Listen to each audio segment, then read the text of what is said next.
नमस्कार दोस्तों, English by जय कुमार यादव यूट्यूब चैनल पे आप सभी का बहुत बहुत स्वागत। कैसे हैं? आई होप कि आप सभी अच्छे होंगे और बढ़िया से पढ़ाई लिखाई कर रहे होंगे। तो अभी जो ये सीरीज चल रहा है, पीछे दिख रहा होगा, एसएससी एमटीएस हवलदार 2025 की परीक्षा होनी है और ये एक्सपेक्टेड है कि या तो अक्टूबर या तो नवंबर में ये एग्जाम होगी, है ना। तो उसी को देखते हुए द कंप्लीट रिवीजन बैच है। यहाँ पे बिल्कुल ये एक्सपेक्टेड क्वेश्चन है। क्या है जी? एक्सपेक्टेड क्वेश्चन है, बिकॉज एसएससी ने बैन कर दिया कि डायरेक्ट प्रीवियस ईयर को नहीं पढ़ा सकते। अगर पढ़ाएंगे तो 10 करोड़ का जुर्माना लगा दिया है कि अगर आप पढ़ाते हैं तो 10 करोड़ का जुर्माना, साथ में 5 साल की सजा भी हो सकती है। क्या ही कहें, सिस्टम में इतनी खामियां नहीं दिखती है इनको कि अभी सीजीएल का एग्जाम हुआ, कई सेंटर पे एग्जाम कैंसिल हुआ, इसकी तो बात नहीं करेंगे, लेकिन जुर्माना लगाएंगे, वो भी किस लिए कि कोई अगर एसएससी का क्वेश्चन पढ़ाएगा तो क्या ही बोले, है ना। चलिए, हम तो चेयरमैन सर से गुजारिश यही करेंगे कि एग्जाम क्लियर करवा लीजिए, है ना। एग्जाम क्लियर करवाएंगे, बहुत सारे बच्चे का एक आस होता है सरकारी नौकरी, और किन किन परिस्थितियों में पढ़ते हैं वो एक बच्चा ही जानता है। तो आप उसको क्लियर करवाने की कोशिश करें। चलिए, तो आज जो है ये एमटीएस के पर्पज से बिल्कुल इंपोर्टेंट होगा, इलेक्शन 2 होगा। जब तक परीक्षाएं नहीं होगी तब तक ये रिवीजन बैच चालू रहेगा। अगर आप इस चैनल पे नए हैं तो बिल्कुल सब्सक्राइब कर लीजिए, ताकि इस तरह का आप लेक्चर आता ही रहेगा। और अगर आप लोग मुझे सपोर्ट करेंगे तो हम आप सभी के लिए कुछ और नया सोचेंगे। सपोर्ट कुछ नहीं करना है बाबू, बस लाइक और सब्सक्राइब कर दीजिए, ताकि इस तरह का हम आगे लेक्चर लेके आते रहे। चलिए, तो आज की क्लास का पहला क्वेश्चन वोकैबुलरी सेक्शन से, है ना जी। ये बोला चूज द सिनोनिम ऑफ, है ना, प्रोफाउंड। देखो बाबू, इसका सेम मीनिंग खोजना है। तो यहां पे देखिए, प्रोफाउंड का मतलब क्या होता है? प्रोफाउंड का मतलब होता है जो चीज क्या हो, गहरा हो। मतलब क्या सर? जो चीज क्या हो, बोलेंगे डीप हो। क्या हो? डीप हो। तो डीप मतलब गहरा होता है, तो प्रोफाउंड हो गया डीप। यहां देखिए, एक तो यहाँ पे ऑप्शन में क्या दिया है जी, सेलो, यानी कि जो उथला हो। तो जस्ट इसका ये अपोजिट मीनिंग हो जाएगा, इसकी तो बात नहीं हो रहा है। यहाँ पे आपको सेम मीनिंग ढूंढना है। दूसरा डीप है, तो बिल्कुल ये मैच करेगा डीप, यहाँ पे रिपीट कर दिया, कोई दिक्कत नहीं। डीप मतलब क्या सर? गहरा, तो यही आंसर इसका हो जाएगा, है ना। इसका सेम मीनिंग की बात करेंगे तो ये हो जाएगा। और वीक मतलब क्या बाबू? देखो, कमजोर बिल्कुल ना मैच करेगा गुरुजी, और यहाँ पे लाइट मतलब हल्का ना मैच करेगा। तो देखिए, ये क्वेश्चन नंबर 2 है आपसे ये सामने, इसको देखिए बाबू, है ना। बहुत हमने देख लिया सिनोनिम्स एंटोनिम्स। अब सीधे क्वेश्चन पे आते हैं। यहाँ पे चूज द एंटोनिम। एंटोनिम का मतलब होता है जस्ट अपोजिट मीनिंग ढूंढना है। अच्छा, स्कार्सिटी बाबू, स्कार्सिटी का मतलब क्या होता है? जो चीज की कमी। बोलेगा अरे गुरुजी, इसकी तो स्कार्सिटी पड़ गई है, इसकी तो अभाव हो गया, इसकी तो कमी हो गई है ना। तो स्कार्सिटी का मतलब क्या होता है? कमी। स्कार्सिटी का मतलब क्या होता है? अभाव, है ना जी। तो देखो बाबू, यहाँ पे ऑप्शन में क्या जी, प्लेंटी। अच्छा, इसका जस्ट अपोजिट, तो प्लेंटी मतलब प्रचुरता, तो इसका जस्ट अपोजिट ये हो जाएगा प्लेंटी, जो चीज क्या हो, प्रचुर हो, है ना जी। एब्सेंस का मतलब जो अनुपस्थिति, बिल्कुल ना मैच करेगा गुरुजी, है ना जी। यहाँ देखिए, नीड मतलब जो आवश्यकताएं होती, जरूरतें, ये भी कट जाएगा। और यहाँ पे शॉर्टेज का मतलब कमी, ये भी कट जाएगा। तो देखिए, अगर आप जिस हिसाब से बोलेंगे रिवीजन करवाने हैं, हम उस हिसाब से करवाएंगे। अगर आप बोलेंगे गुरुजी इसका भी 3-4 मीनिंग और लिख दीजिए, तो लिख देंगे। लेकिन अभी क्या करिए, पहले आप क्वेश्चन देखिए। हमने क्वेश्चन बहुत कम कराया है यूट्यूब चैनल पे, तो सबसे पहले हम चाहते हैं कि आपको 10 या 15 क्वेश्चन का एक सीरीज रोज दे दें, ताकि आप लोगों को जबरदस्त रिवीजन हो जाएगा। समझ गए जी। तो देखिए, तो यहाँ पे स्कार्सिटी का मतलब क्या होता है जी, कमी है। तो बोलेंगे ठीक है। प्लेंटी मतलब क्या, प्रचुरता, इसका जस्ट ये अपोजिट मीनिंग हो जाएगा। समझ गए जी। तो बिना टाइम वेस्ट किए फिर नेक्स्ट क्वेश्चन पे चलते हैं। देखिए एकदम, तो यहाँ पे जो एसएससी का लेवल रहेगा, जो एमटीएस में, ये लेवल ऐसा ही रहेगा। बिकॉज जो अभी जो पेपर हो रहा है, एमटीएस का, है ना, उसका लेवल यही आएगा। यहाँ देखिए, ब्रेक द आइस एक एडियम्स होता है, एडियम्स फ्रेज, है ना। तो इसकी में क्या होगा जी, यहाँ पे दे देगा एडियम्स का मतलब क्या होगा। यहाँ पे 4 ऑप्शन देगा, उसका आपको मतलब में जो भी इसका मतलब क्या होता है, उसका इंग्लिश मीनिंग आपको ठीक करना है, यही इसका, है ना। तो एडियम्स ऐसे ही पूछेगा। तो ब्रेक द आइस का मतलब होता है कोई भी चुप्पी तोड़ना। एकदम बाबू बोलेंगे अच्छा बिल्कुल शांत था, अब बोलेंगे देख रहा, और एक बोला कुछ बोल दिया, बोलेगा अरे ये तो चुप्पी तोड़ दिया। मतलब कोई भी मुद्दा पे बिल्कुल चुप है, और चुप रहते रहते कुछ एकाएक बोलना, तो क्या बोले गुरुजी ये तो चुप्पी तोड़ दिया। तो चुप्पी तोड़ना ब्रेक द आइस का मतलब होता है कि सर बातचीत शुरू करना, है ना। क्या सर? बातचीत शुरू करना। तो यहाँ बोलेंगे टू स्टार्ट कन्वर्सेशन, बिल्कुल ये मैच करेगा। यहाँ पे ए आओ कभी हवेली पेज द करेक्ट आंसर। तो यहाँ पे क्या हो जाएगा, टू स्टार्ट अ कन्वर्सेशन। समझ गए जी। अच्छा, लड़ाई करने की बात कही हुआ, टू फाइट बिल्कुल ना मैच करेगा। यहाँ पे टू मेक एंग्री, गुस्सा दिलाना, बिल्कुल ना मैच करेगा। टू प्ले इन स्नो, बर्फ में खेलना, अरे ये भी ना मैच करेगा। समझ गए, कोई दिक्कत? तो यहाँ पे आपने देखा, मजा आ गया होगा, क्वेश्चन इजी है। तो क्वेश्चन का लेवल ऐसे ही रहेगा। चलिए, तो आज हम बोले ना कि एकदम नेक्स्ट क्वेश्चन लिए हैं, है ना। हर दिशा से क्वेश्चन मिलेगा, है ना, हर साइड से क्वेश्चन मिलेगा। अब यहाँ पे देखिए जी, वन वर्ड, है ना। वन वर्ड का मतलब अनेक शब्दों का एक शब्द। ये बोल रहा है कि एक ऐसा hand writing that can not be read, जिसको पढ़ा ही ना जा सके। बोले गुरुजी ये कैसे? तो बहुत सारी ऐसे हैं जो लिखावटें को पढ़ी नहीं जा सकी है। आप इतिहास पढ़ेंगे तो उसको देखेंगे, है ना जी। जो इलिजिबल, अच्छा यहाँ देखिए, एलिजिबल का मतलब क्या होता है? जो योग्य है। बोले गुरुजी ये बिल्कुल एलिजिबल है, किसी भी काम को करने के योग्य है। तो बिल्कुल यहाँ पे देखिए, यहाँ पे किसकी बात हो रहा है कि कोई भी भाषा को पढ़ा नहीं जा सकता। यहाँ पे कोई योग की बात हुआ है? बिल्कुल ना, ये कट जाएगा। यहाँ पे एक तो होता है एलिजिबल, देखिए ई से होगा ELI, और एक होता है एक होता है एलिजिबल, है ना। तो यहाँ पे दोनों में अंतर समझिए जी कि यहाँ पे क्या है, यहाँ पे ये आई हो गया, यहाँ पे क्या है जी आई हो गया। तो इसका मतलब क्या, जो चीज पढ़ा नहीं जाएगा उसे क्या बोलते हैं? उसे बोलते हैं एलिजिबल, है। तो उसका यहाँ पे ऐसे ये होता है एलिजिबल, यानी एलिजिबल, है ना। तो ये बिल्कुल बी मैच करेगा। अच्छा, ये एलिजिबल के मतलब क्या सर? जो कोई योग है, नहीं बोलेंगे बाबू ये आदमी बिल्कुल एलिजिबल है इस काम को करने के लिए। तो यहाँ पे एक एलिजिबल का मतलब होता है योग, इसका स्पेलिंग क्या होता है? ELIGIBL, इसका मतलब योग। और यहाँ पे एलिजिबल का मतलब होता है जो चीज पढ़ा नहीं जा सकता है, अपठनीय है। तो यहाँ मैच करेगा ये वाला, यानी कि ILLE, है ना, GIBL, है ना। तो ये मैच करेगा यहाँ पे। तो यहाँ पे जो है ऑप्शन नंबर यहाँ बी फॉर क्या बाबू? बोलेंगे B for Baahubali is the correct answer. तो यहाँ बोलेंगे बिल्कुल ये मैच करेगा, ये मैच नहीं करेगा। अच्छा, यहाँ पे देखिए जी रीडेबल, जो पढ़ने योग है, बिल्कुल ना मैच करेगा, जस्ट इसका अपोजिट मीनिंग हो गया अंडरस्टैंडेबल। अगला मीनिंग है अंडरस्टैंडेबल का मतलब समझने योग्य, बिल्कुल ना मैच करेगा। यानी कि ये दोनों जो है यहाँ पे ये और ये बोलेंगे, ये दोनों क्या, इसका जस्ट अपोजिट मीनिंग हो जाएगा। समझ गए जी, कोई दिक्कत? तो अच्छा क्वेश्चन था, है ना। चलिए अब चलते हैं अगले स्लाइड पे। आप सभी के सामने यहाँ पे स्पोर्टिंग ईगल। अब जो है ग्रामर पोर्शन से कुछ क्वेश्चन है। आपने वोकैबुलरी का क्वेश्चन देखा, अब यहाँ पे ग्रामर पोर्शन से। यहाँ देखिए इजी जी क्वेश्चन है यहाँ पे कि ही डोंट नो द आंसर, बिल्कुल लॉलीपॉप क्वेश्चन। यहाँ जो है प्रेजेंट इंडेफिनिट का निगेटिव सेंटेंस लिख दिया है। और आप एक बात समझ लीजिए कि देखो, एक तो होता है निगेटिव सेंटेंस में हेल्पिंग ऑफ आएगा डू, और एक क्या आता है जी डज, है ना बाबू। अगर मेरे पास सिंगुलर सब्जेक्ट रहे, क्या रहे? सिंगुलर सब्जेक्ट में क्या आता है? तो बोलेंगे डज आता है। और मेरे पास सब्जेक्ट अगर प्लूरल रहे तो उसमें क्या आएगा जी? डू आएगा। बता दिए। अच्छा, डू सर आई और यू के साथ हमेशा डू आएगा, ये भी आपको बता दिए, कोई दिक्कत नहीं। सिंगुलर सब्जेक्ट मतलब सर कोई भी एक आदमी होगा, यानी कि कोई एक आदमी का नाम अगर बोल देगा, ऐसे बोल देगा राम बोल देगा, जैसे बोल देगा राजू बोल देगा, जैसे आपको मोहन हो गया। इस सब अकेला आदमी के लिए क्या आएगा जी? सिंगुलर सब्जेक्ट, यानी कि यहाँ पे डज आ जाएगा। अगर एक आदमी को रिप्रेजेंट करने के लिए यहाँ पे आप अगर ही बोल दिए, किसी मेल को रिप्रेजेंट करने के लिए, किसी फीमेल को रिप्रेजेंट करने के लिए सी बोल दिए, इट बोल दिए, जितना भी सिंगुलर सब्जेक्ट है उसके लिए क्या आता है जी? बोलेंगे गुरुजी डज आएगा। क्या आएगा? डज आएगा। बिकॉज वर्ब में एस या ईएस वाला क्या होता है? सिंगुलर। तो यहाँ पे यही कंसेप्ट था, ही है। तो ही यहाँ पे एक आदमी की बात हो रहा है, तो ही के लिए आप ये बताइए कि डू आएगा कि डज आएगा? गुरुजी यहाँ पे एस वाला डज आएगा। तो यहाँ पे डोंट नहीं, इसका जो सही आंसर होगा आपको डजंट होगा। क्या होगा जी? डजंट होगा। He doesn't know the answer. और एक बात और समझ लीजिए कि देखिए, एक तो होता है डू और नोट। बाबू डू नोट को एक साथ क्या बोलते हैं? बताओ जरा मुझे, बताओ। डोंट बोलते हैं। और यहाँ बोलेंगे गुरुजी डज नोट। क्या होता है? Does note. और डज नोट को एक साथ क्या बोलते हैं? बताओ जरा मुझे। डजंट बोलते हैं। तो यहाँ पे वही था कि he does note know the answer, यानी कि वह उस आंसर को नहीं जानता है। तो यहाँ पे बाबू इस डज नोट आएगा, बिकॉज ही क्या है? सिंगुलर है। डज नोट को एक साथ डजंट बोल देते हैं। तो यहाँ पे क्या आएगा जी? इस वाले पोर्शन में गलती हमको दिख रहा है। तो यहाँ पे डोंट नहीं क्या आएगा? डोंट नहीं क्या आएगा? यहाँ बोलेंगे डजंट आएगा। तो इसका आंसर बी हो जाएगा। इसका आंसर बी हो जाएगा। लॉलीपॉप क्वेश्चन था। तो एमटीएस में इसी लेवल का क्वेश्चन रहेगा, आप निश्चिंत रहिए, है ना। बिल्कुल यहाँ पे प्रैक्टिस करिए, क्वेश्चन 101% फंसेगा। समझ गए? चलिए अब चलते हैं अगले क्वेश्चन पे। और ये रहा आप सभी के सामने, ये रहा आप सभी के सामने। और ये क्वेश्चन भी बहुत बढ़िया है, इसके भी आने की संभावनाएं हर एक एग्जाम में उतना ही रहती है। जैसे बोलेंगे यहाँ पे ही सीनियर देन मी, तो एक चीज आपको बताए थे और फिर से सुनिए कि सर कुछ ऐसे वर्ड होते हैं, जैसे बोलेंगे जूनियर हो गया, है ना, सीनियर हो गया, सुपीरियर हो गया, है, इन्फीरियर हो गया। तो ये सब याद हो। इसके बाद हमेशा देन का इस्तेमाल कभी नहीं होता है, हमेशा टू का इस्तेमाल करें, क्योंकि ये आपको देखने में लगेगा कि कंपैरिजन हो रहा है, लेकिन बाबू ये एक इंफॉर्मेशन होगा कि ही जूनियर टू मी। वो हमसे क्या है जी?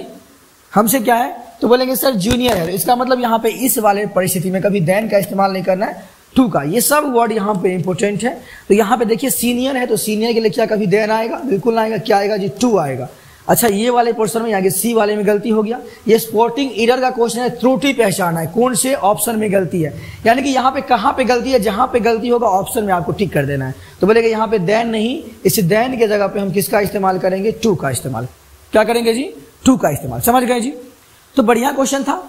अगर क्लास बढ़िया लग रहा है तो लाइक करें, है ना, और दोस्तों के साथ शेयर करें, ताकि ये बढ़िया से हम प्रैक्टिस करवा रहे हैं यहाँ पे। चलिए अब चलते हैं अगले क्वेश्चन पे आप सभी के सामने। यहाँ देखिए, ये अच्छा क्वेश्चन है, इसको देखो जरा, ये अच्छा क्वेश्चन है। तो चलिए एक बार देखिए, तो आज के बाद ये समझ लीजिए कि बाबू देखो यहाँ पे ही डैश प्लेइंग क्रिकेट नाउ। अब एक बात समझो कि देखो अभी एक चीज देख लो कि आगे अगर आईएनजी यानी कि सर वर्ब में आईएनजी, प्लेइंग हो गया, गोइंग, कुछ भी, यानी कि V4 का मतलब क्या सर कि वर्ब के फर्स्ट फॉर्म में आईएनजी दिख जाए तो पीछे हमेशा क्या आएगा जी, इज एम आर। क्या आएगा जी, इज एम आर या वॉज या वर, यानी कि हमेशा बी के फॉर्म आएगा। ये बात आप हमेशा इसको ध्यान रख सकते हैं कि प्रेजेंट कंटिन्यूअस का एक फॉर्मेट होता है कि अगर आगे V4 है, वर्ब का फोर्थ फॉर्म है, यानी कि V1 में आईएनजी लगा हुआ है, तो पीछे हमेशा बी का फॉर्म आएगा इज एम आर या वॉज वर्ड में से। सेंटेंस पास्ट की बात करेगा तो वॉज वर्ड लगाना है, प्रेजेंट की बात करेगा तो इज एम आर के अनुसार अकॉर्डिंग टू द सब्जेक्ट जो भी आएगा वहां पे हम लगा देंगे। तो यहाँ पे देखिए, एक तो यहाँ पे नाउ भी है सर, नाउ भी एक एडवर्ब है जो यहाँ पे क्या है जी, टेम्पोररी एक्शन की डिमांड कर रहा है। तो ही डैश प्लेइंग क्रिकेट नाउ। अच्छा, तो यहाँ पे सर आईएनजी है, तो यहाँ पे is am are was word में से कुछ भी आ सकता है। तो बोलेंगे गुरुजी यहाँ पे देखिए, इज भी दिया है, वॉज भी दिया है, वर्ड भी दिया है, बी भी दिया, क्या दे। तो पहली बात यहाँ देखो, ये ऑप्शन तो कट जाएगा बिकॉज यहाँ पे ही के लिए कभी प्लूरल नहीं आएगा। अच्छा, ही के लिए बी भी नहीं आएगा, इसका फॉर्म है, दो ऑप्शन तो कट रहा है, लेकिन दो ऑप्शन नहीं कट रहा है, दो ऑप्शन नहीं कट रहा है। तो आप लोगों के मन में यह प्रश्न बन सकता है गुरुजी हमको तो आंसर पता कि इसका आंसर क्या हो गया, ए हो गया, ए हो गया। तो आप बोलेंगे he was playing cricket now, है ना, ये सही क्यों नहीं है। तो आप एक बात समझ लीजिए, एक बात समझ लीजिए कि जब भी जैसे बोलेंगे sir I was playing cricket, क्या बोलेंगे यहाँ पे देखिए, जैसे हमने कहा कि आई वॉज, है ना, आई वॉज, और यहाँ पे हमने लिखा आई वॉज प्लेइंग क्रिकेट, हमने क्या लिखा जी, आई वॉज प्लेइंग क्रिकेट। अच्छा, यहाँ पे सर वॉज बाबू वर्ब का सेकंड फॉर्म है, तो ये पास्ट कंटिन्यूअस टेंस, V2 किसकी बात करेगा, बोल जी ये तो V2 हमेशा पास्ट की बात करेगा बिकॉज ये बी का सेकंड फॉर्म है, और हमेशा V4 है, ये आईएनजी किसकी बात करता है, कंटिन्यूअस की। तो ये टेंस कौन सा हो गया, बोलेंगे टेंस गुरुजी पास्ट कंटिन्यूअस हो गया। अब जरा इसका मीनिंग निकाल के दिखाइए, तो आई वॉज प्लेइंग क्रिकेट, मैं क्रिकेट खेल रहा था, क्या इसका कंप्लीट मीनिंग आ रहा है, दिखाओ, मैं क्रिकेट खेल रहा था। बोले गुरुजी मैं क्रिकेट खेल रहा था, ये लॉजिकल बात हो रहा है क्या। अच्छा, मैं क्रिकेट कब खेल रहा था, ये तो मेंशन ही नहीं है। तो कभी भी पास्ट कंटिन्यूअस टेंस का, है ना, अकेले आना, है ना, अगर अकेले पास्ट कंटिन्यूअस आता है तो ज्यादातर केस में उसका मीनिंग कंप्लीट मीनिंग नहीं निकलता, आप देख लीजिएगा। तो इसका मतलब सही कब होगा sir, I was playing cricket when you called me, when you called me. तो इसका मतलब या तो आप पास्ट कंटिन्यूअस टेंस में कोई पास्ट का स्टेटमेंट लगा दीजिए, या तो कोई पास्ट का ऐसा टाइम लगा दीजिए जिससे सेंटेंस का मीनिंग निकले। तो इससे हमको स्पष्ट क्लियर हो गया कि पास्ट कंटिन्यूअस टेंस का प्रयोग अकेले कभी नहीं होता, ऐसे इसका मीनिंग नहीं आएगा। आप ये नहीं बोल सकते कि he was playing cricket now, वो अभी क्रिकेट खेल रहा था, अभी, अब कब, 2 दिन पहले, 5 दिन पहले, कल, कब की बात हो रहा है। तो ये इनकम्प्लीट सेंस आएगा, और एसएससी का भी क्वेश्चन पूछेगा तो इनकम्प्लीट सेंस में पूछेगा नहीं जी, पूछेगा बिल्कुल नहीं पूछेगा। तो कंप्लीट सेंस किसका, प्रेजेंट में यहाँ पे इज कर दीजिए, यानी कि प्रेजेंट में वो खेल रहा है क्रिकेट, अभी की बात हो रहा है। अब जब वो बंदा क्रिकेट खेल रहा होगा तभी बोलेगा देखिए गुरुजी वो प्रेजेंट में अभी क्रिकेट खेल रहा है, तो तब बोलेंगे। अब पास्ट में वो क्रिकेट खेल रहा था, इसका तो कंप्लीट मीनिंग आ ही नहीं रहा है, बिना पास्ट स्टेटमेंट का पास्ट कंटिन्यूअस टेंस पॉसिबल नहीं है, समझ गए जी। तो इसीलिए यहाँ पे जो है वॉज कट जाएगा बिकॉज सर ये पास्ट स्टेटमेंट कभी अकेले, यानी कि पास्ट कंटिन्यूअस टेंस कभी अकेले नहीं आएगा। इसके लिए कोई पास्ट स्टेटमेंट टाइम, या इसके लिए कोई पास्ट स्टेटमेंट यानी कि सर एडवर्बियल क्लाउज आ जाएगा पास्ट का, या तो बोलेंगे गुरुजी या तो कोई पास्ट का कोई ठोस वर्ड आ जाएगा, समझ गए जी। यहाँ पे दोनों में से कुछ नहीं था, इसीलिए यहाँ पे सही क्या हो जाएगा, ए हो जाएगा, बाकी ये भी और ये भी कट जाएगा। तो यहाँ पे क्या हो जाएगा जी, इज हो जाएगा, समझ गए। अच्छा क्वेश्चन था, समझाने के लिए बेस्ट था। चलिए अब चलते हैं अगले स्लाइड पे। ये क्वेश्चन देखिए, ये क्वेश्चन देखिए, यहाँ पे क्या है जी, if I dash I would help the poor. बाबू ये है देखो, अगर मैं धनी हो जाऊं तो मैं सर गरीबों की मदद करूं, मैं गरीबों की मदद करूं। अच्छा यहाँ बात देखो, एक बात तो बोलेंगे सर, एक तो बोलेंगे आई एम, है ना, आई एम रिच। तो आई एम रिच का मतलब क्या होता है जरा बताओ मुझे। अगर आपको हम बोलेंगे कि आई एम रिच, तो आई एम रिच का मतलब क्या होता है बताओ। तो आई एम रिच का मतलब गुरुजी कि मैं धनी रियल में हूं, बिकॉज ये वर्ड का फर्स्ट फॉर्म है, प्रेजेंट की बात करेगा, प्रेजेंट में मैं क्या हो जी, धनी हूं। लेकिन अगर इससे पहले यानी कि कोई भी सर कंडीशनल कंजक्शन आएगा, ऐसे बोलेंगे इफ, क्या sir, if I am rich. जब ये इफ लग गया तो अगर मैं धनी हो जाऊं, तो बाबू यहाँ पे रियल ये क्या करेगा, ये नहीं आएगा यहाँ पे, है। तो क्या बोलेंगे, इफ आई वॉज रिच, बोलेंगे ये भी गलती है, बिकॉज जब आप यहाँ पे कल्पना की बात करेंगे, इमेजिनेशन की बात करेंगे, तो बी का वॉज फॉर्म कभी नहीं आता है, ये इमेजिनेशन वाले में कभी नहीं आएगा, हमेशा चाहे सब्जेक्ट हो सिंगुलर चाहे सब्जेक्ट हो प्लूरल, हमेशा वेयर ही आता है। क्या आता है जी, वॉर आता है। तो इफ आई वॉर रिच। अच्छा, इसका हिंदी क्या होगा जी, तो एक बात और समझिए, देखिए टेंस में हम V2 का हिंदी क्या समझाते हैं, टेंस में V2 का हिंदी होता है पास्ट। जैसे बोलेंगे गुरु जी आई केम हियर, हमने क्या कहा जी, आई केम हियर, यानी कि मैं यहाँ आया था। केम मतलब V2 किसकी बात करेगा जी, V2 पास्ट एक्शन की बात करेगा, तो मैं आया था, यहाँ पास्ट की बात हो रहा है। लेकिन अगर यहाँ पे ये लगा देंगे कि इफ आई केम हियर, तो बाबू यहाँ पे भी V2 है, लेकिन पीछे क्या है, कंडीशनल वर्ड आ गया, कंडीशनल कनेक्शन आ गया, तो इसका मतलब इस V2 का मतलब हो जाएगा प्रेजेंट इमेजिनेशन। क्या हो जाएगा, इस V2 का मतलब होगा बाबू यहाँ पे कि प्रेजेंट इमेजिनेशन। प्रेजेंट इमेजिनेशन का मतलब हुआ कि अगर मैं यहाँ आ जाऊं, इफ आई केम हियर, देखो अगर सिर्फ इतना है कि आई केम हियर, मैं यहाँ आया था, यानी कि सर V2 पास्ट की बात करेगा, पास्ट में एक्शन एक बार हुआ था, आई केम हियर, V2 किसकी बात करेगा, पास्ट की। लेकिन अगर यहाँ पे कंडीशनल कोई वर्ड लग जाएगा, तो इफ आई केम हियर, तो कंडीशनल वाले स्टेटमेंट में V2 का मतलब होता है प्रेजेंट में कल्पना। क्या होता है, प्रेजेंट इमेजिनेशन।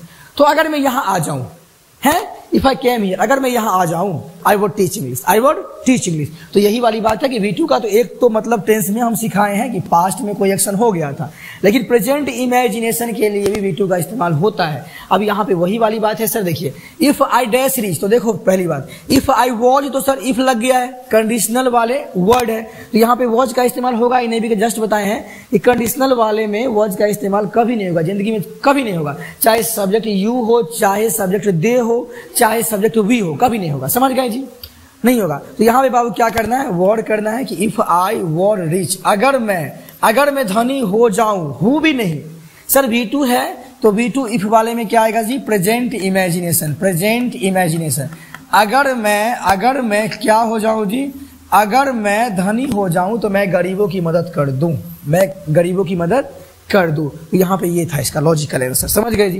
तो कहाँ आएगा जी, बोलेंगे गुरु जी यहाँ पे जो है B for Baahubali, fill in the blanks में आपको है ना, फिल इन द ब्लैंक्स था, तो क्या बना था, यहाँ पे वर्ड का इस्तेमाल होगा। गुरु जी यहाँ आई के साथ आप वर्ड लगा, सॉरी आई के साथ वॉज आता है, आप वेयर लगा दिए। बाबू यहाँ पे ये इमेजिनेशन वाले कंडीशन है, अनरियल कंडीशन है। इस परिस्थिति में आई के साथ क्या आएगा जी, हमेशा वर्ड। आई क्या, किसी भी सब्जेक्ट के साथ हमेशा वर्ड का इस्तेमाल करें। चलिए अब चलते हैं अगले स्लाइड पे। ये रहा आप सभी के सामने, ये रहा आज की क्लास का सेकेंड लास्ट क्वेश्चन है। अच्छा क्वेश्चन होगा, easy question, lollipop question. He is going in the school daily. अच्छा एक बात समझो कि बाबू गो जब भी आएगा तो अपने साथ टू फिक्स प्रीपोजिशन लेके चलता है। तो गोइंग के बाद यहाँ पे इन गलती हो गया, बहुत लॉलीपॉप क्वेश्चन, यहाँ पे इन का इस्तेमाल नहीं होगा, यहाँ पे टू का इस्तेमाल होगा, जो कि ये सेंटेंस इंप्रूवमेंट का क्वेश्चन था। बहुत ईजी, 10वीं लेवल का क्वेश्चन है, इसलिए थोड़ा इजी क्वेश्चन लिया है, कोई दिक्कत नहीं। अब ये रहा आप सभी के सामने, ये रहा आज ही क्लास का लास्ट क्वेश्चन है, इसको जरा देखिए। या बोलेंगे सी डू हर वर्क सिंसियर, वही वाली बात, ये सी है सिंगुलर सब्जेक्ट, तो सिंगुलर सब्जेक्ट के लिए डू नहीं, यहाँ पे क्या आएगा जी, डज। सी डज, वो अपना काम करती है एकदम सिंसियरली, एकदम बढ़िया से सिंसियर वर्क करती है। तो बोलेगा यहाँ पे आपको डज होगा, because singular subject singular verb आ जाएगा। तो ये शुड इस वाले पर्सन में, यानी कि ए वाले पर्सन में गलती है, यानी कि यहाँ पे इसको सही करना पड़ेगा। समझ गए जी, सेंटेंस इंप्रूवमेंट का क्वेश्चन, कोई दिक्कत है ना। अच्छा सेंटेंस इंप्रूवमेंट का क्वेश्चन पूछ रहा है, तो यहाँ पे आंसर डायरेक्ट देखना है, गलती ना। अगर देखिए अगर यही क्वेश्चन स्पॉटिंग एरर से आता, अगर यही क्वेश्चन एरर से आता तो यहाँ पे ये आंसर होता, इस बारे में गलती है। लेकिन यहाँ बोला इसको सही करके लिखने के लिए, तो सही करके लिखने में क्या आएगा जी, सी डज। क्या आएगा, सी डज, तो यहाँ पे बी आंसर हो जाएगा। क्या आंसर हो जाएगा, बी। समझ गए, यहाँ पे डीड की बात नहीं हो, यहाँ पे कट जाएगा। तो आपने देखा जी, आपने आज देखा। तो इसी के साथ हम आज क्या डिस्कस किए, तो चलिए इसी के साथ हम आज की क्लास को यहीं पे समाप्त करते हैं। आज हमने 10 क्वेश्चन देखा है ना, जो जबरदस्त था। ये जो है बिल्कुल एक्सपेक्टेड क्वेश्चन है, इसको बढ़िया से रिवाइज करके जाइए। और अगर आप इस चैनल पे नए हैं तो बिल्कुल सब्सक्राइब कर लीजिए, है ना। आप लोग सब्सक्राइब कर लेंगे तो मुझे भी थोड़ा मोटिवेशन मिलेगा, और हम जो है आपको रेगुलर वीडियो लेके आएंगे। चलिए तो इसको क्या करते हैं जी, समाप्त करते हैं।